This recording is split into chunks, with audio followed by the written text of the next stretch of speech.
அசாத்தியமான ஆட்டத்திறனால் அசுரபலம் படைத்த ஆஸ்திரேலியாவையே ஆட்டம் காண செய்தவர் ஜெமிமா ரோட்ரிக்ஸ். உலகக்கோப்பை அரையிறுதியில் உலகமே உற்றுநோக்கும் ஆட்டத்தை வெளிப்படுத்திய நாயகியை பற்றி விவரிக்கிறது இந்த செய்தி தொகுப்பு.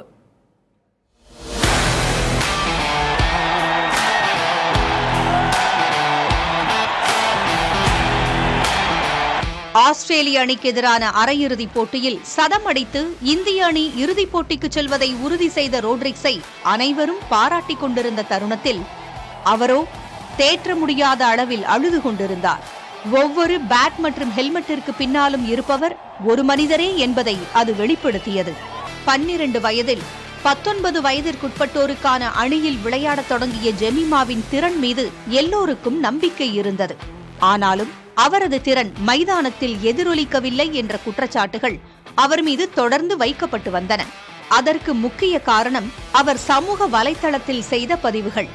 கிரிக்கெட் போட்டிக்கும் அதற்கும் எந்த சம்பந்தமும் இல்லை என்றாலும் இந்திய மகளிர் அணி எப்போதெல்லாம் சரியாக செயல்படவில்லையோ அப்போதெல்லாம் அது ஜெமிமா மீதே பழியாக வீழ்ந்தது.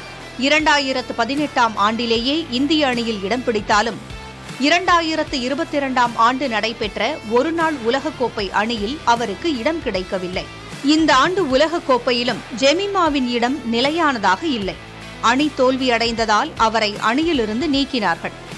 ஜெமிமா அதிரடி ஹிட்டர் என்று தெரிந்தாலும் அவருக்கு 5 அல்லது 6வது இடத்தில் இறங்கும் வாய்ப்பு மட்டுமே இருந்தது. அரையிறுதிப் போட்டியில் 3வது இடத்தில் இறங்கப் போகிறோம் என்பது கூட 5 நிமிடத்திற்கு முன்பே ஜெமிமாவிடம் தெரிவிக்கப்பட்டுள்ளது. இப்படி நிலையில்லா இடத்தில் வெற்றி பெற வேண்டும், அணிக்காக செயல்பட வேண்டும் என்று மைதானத்தில் சிரித்த முகத்தோடு விளையாடி வந்தார். நாள்தோறும் மன அழுத்தம் காரணமாக அறையில் அழுததாகவும் உடன் இருந்த வீராங்கனைகளிடம் மைதானத்தில் தன்னிடம் பேசிக்கொண்டே இருங்கள் என்று கேட்டுக்கொண்டதாகவும் கூறியுள்ளார் ஜெமிமா.